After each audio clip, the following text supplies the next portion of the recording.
Армысыздар, қазақ елі, армысыздар, бауырластар.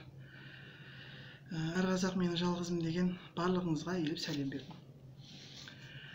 Мына Нұржан Сұршауының эстафетасын қабыл алып өзіме бір қағазға түртіп қойған. Мына бір екі ауыз сөзді тіл туралы оқып берейін сіздерге. Қазақ тілін шүлдірлетіп сөйлейді. Қалайша ол қазақ тілін білмейді.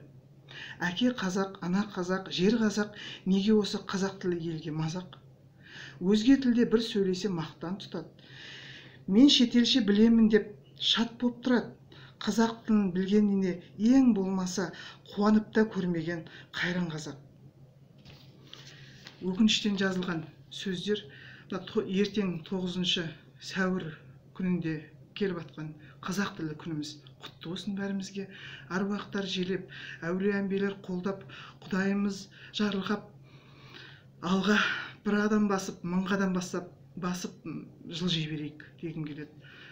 Есімім Олжалғас, соңынан таныстыра кетейін. Ал эстафетаны басқа қазақ бауырларыма жолдадым. Аман сау болыңыздар.